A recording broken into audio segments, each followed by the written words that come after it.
Good evening, everyone. I'm Terry Zahn. And I'm Diana Morgan. Today's nasty weather is the second major snowstorm to hit Hampton roads in just a week.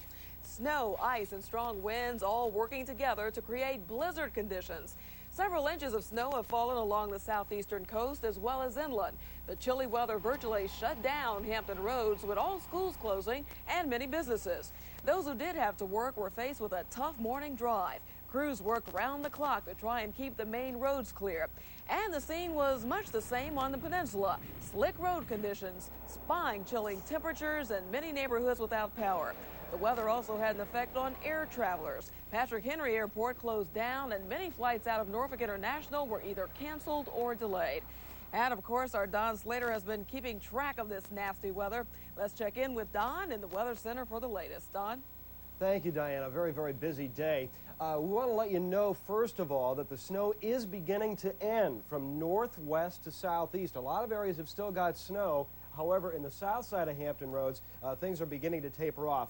We have had reports of as much as 20 inches of snow, and drifts are running at about 3.5 feet across Hertford and Gates County, North Carolina. Now, unofficially, we've had reports of about 2 feet of snow. Elsewhere throughout the Hampton Roads area, again, it ranges from 3 inches all the way on up, again, to 12 inches throughout the Hampton Roads area. We want to let you know that this storm is moving offshore. And to show you that, we'll show you the latest satellite pictures and let you know that the entire situation is moving toward the northeast at about 25 miles an hour. So it is ending very, very slowly. Now we kick in with some strong northwesterly winds, blowing and drifting snow, and cold temperatures.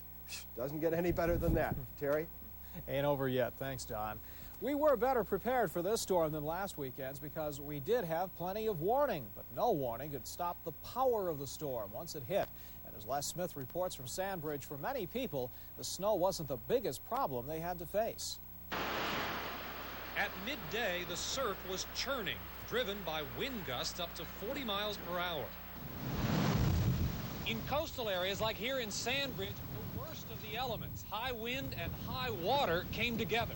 The fury of the storm lifted the condemned porpoise shack off its pilings and took it out to sea. Then we saw it come into the pilings here and knock a couple of those pilings and just kind of float off like a, you know, kind of like a big barge. There it goes. Hey, one more shot. Tonight, there is nothing left of the shack but debris. The wind and surf pounded oceanside houses, but didn't cause the kind of severe damage to Sandfiddler Road some previous northeasters have. Inland, the wind and tide drove water into the streets. Moderate flooding was reported in low-lying areas. Four-wheel drives plowed their way through, but on one street in Ocean View, the ducks were traveling where cars and people weren't. All along the coast, erosion stripped away sand, both at the oceanfront and along the bay. Oh, man, I tell you, it's just washed everything out. There was 2 fences out there, and they just took it completely out. Just wiped everything out. 2 sailors scrambled desperately to regain control of their boat, which tore loose from its moorings in Portsmouth.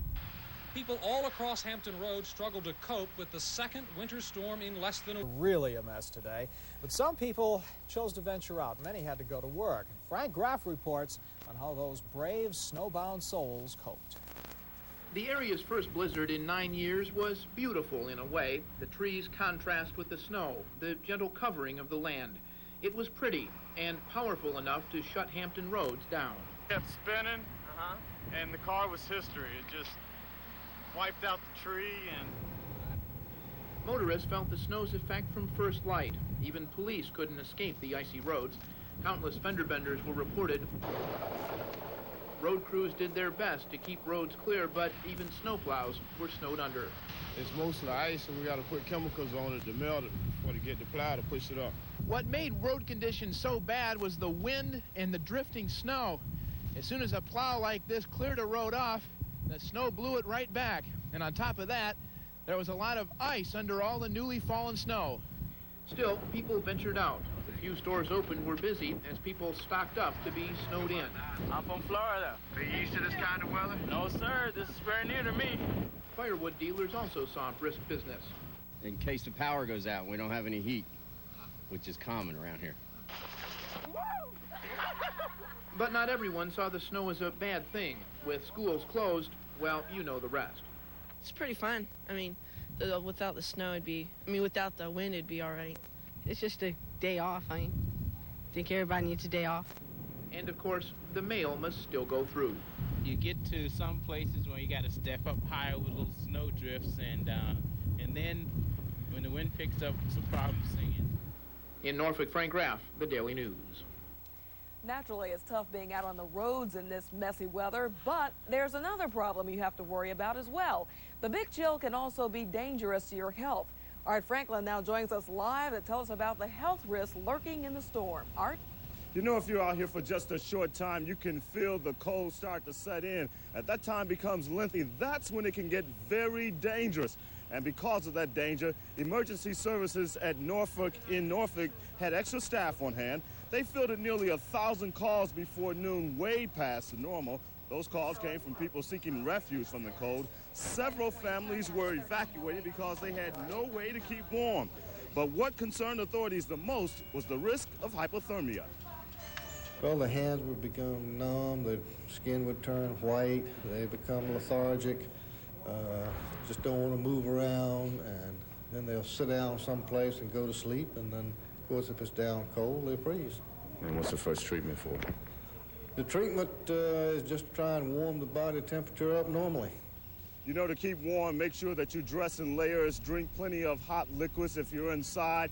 You can take a warm bath if you were exposed to the cold, and things get really severe, make sure you seek medical advice. Now, fortunately, we're told at hospitals like here at Portsmouth General, there have not been any major problems due to the health, so it appears that people are taking advice. Diana? That's good to hear. Thank you, Art. Get warm. Well, some folks woke up this morning and discovered they didn't have any electricity. By 6 a.m., Virginia Power says more than 50,000 customers were without power. Ava Hurd reports as crews work to restore electricity, customers cope with the problem the best they could. Let there be light, even when the power's out.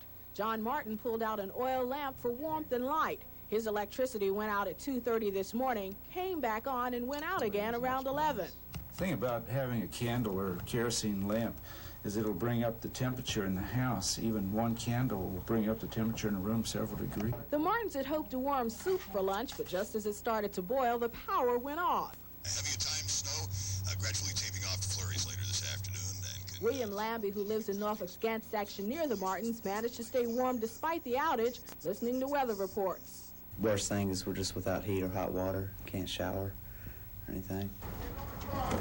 High winds and blowing snow caused moisture to build up on power conductors. Some electric lines even snapped under the pressure, causing scattered outages. Virginia Power crews started responding to trouble calls as early as 2:45 this morning. Given the weather and road conditions, they found the going slow, but say they're trying to respond to the problems as fast as possible. We're trying to get people's lights back on. At 6:30 this morning, we had 50,000 customers out. And depending, again, on what the weather does today, that number may go up, may come down. And we'll just have to keep up with it as best we can. Complaint phone calls poured into Virginia Power offices this morning, but Stoneham says as long as the winds remain strong, customers can expect more scattered power outages. In Norfolk, Ava Hurdle, the Daily News. And those power outages forced many people to leave their homes for shelter, joining street people who came to a warm, dry place to escape the storm. Early this morning, Norfolk Human Service employees began opening the shelters. This one at Blair Middle School was later closed and consolidated with a second shelter. Northside Middle School at 8720 Granby Street remains open until further notice. And in Virginia Beach late this afternoon, Kempsville Recreation Center at 800 Monmouth Lane was opened as a shelter. But you must take your own supply of food and bedding. The thing about it is we're going to see some blowing and drifting snow. Now, the thing about it is there are people out there going, what are you talking about? The worst is over. It's almost over. We've still got snow falling at a real steady rate. Northeast North Carolina and also parts of the ocean front are still getting some very heavy snow. But we've all had it. February has now gone into the record as the snowiest month on record. It beat March of 1980 by at least 2 inches last I heard. Now it gets very cold. We've had up to 2 feet of snow and some tidal flooding. but again, it is almost over. I've got kind of a rough representation of where the storm is right now. Now, it's off our coast. It's well off our coast, and our winds are out of the northwest. You'll notice these kind of spiral bands of white. Well, those have been kicking into our area all day today, again, with almost 2 feet of snow in some areas, and generally between about 5 inches and a foot of snow throughout most of the region. This entire storm system is moving toward the northeast. Now, what we're going to do over the next couple of minutes is take you from the past into the present and then on into the future, and we'll let you know what's coming up over the next couple of days. And it doesn't look too bad once we get past tonight. First, the past. We look at what's going on as far as that, 3 to 6 inches, but snow is still falling across much of this area along the ocean front and into northeast North Carolina. Elizabeth City has had 3 inches so far, but it is increasing as we speak. 5 to 8 inches, 8 to 12, 12 to 20 in this bright red area. Hertford, Gates County, North Carolina, winds are blowing the drifts around at up to about 4 feet. So again, some very strong winds, and even though the snow has stopped, it's going to be blown around. Now, one other thing that's gone on with all of this, I want to show you. It's kind of a wowsy map here, but during the day, during the noontime, we had north winds of 30 to 40 miles an hour with gusts at the Bay Bridge Tunnel all the way on up to 70 miles an hour. Now, what that tends to do is it tends to pile water up. We end up with beach erosion all the way down the north-facing beach to the Chesapeake Bay and on down into Virginia Beach. And, of course, we saw some of that damage in Virginia Beach at Sandbridge. As a matter of fact, we've got some pictures of it. Let's go ahead and have a look at the damage in Sandbridge. Things were really washing up all across that area, and that's why we got it, with that strong northerly wind coming in down the bay at almost 70 miles an hour. Okay, let's go to it and have a look at what we've got out there right now. Have a look at some folks having some fun in it anyway, and look at our current conditions. We've got snow, 26 degrees, but it is tapering off. Strong northwesterly winds with a wind chill of 2 below. Humidity is at 92%, and the barometer is rising. The lows are current reading 26, high today, only 38 degrees. One other note, it's going to get real cold tonight. Let the highest faucet in your house drip overnight, because if you let the highest faucet drip, it means water's running through all the pipes. Temperatures right now mostly around 25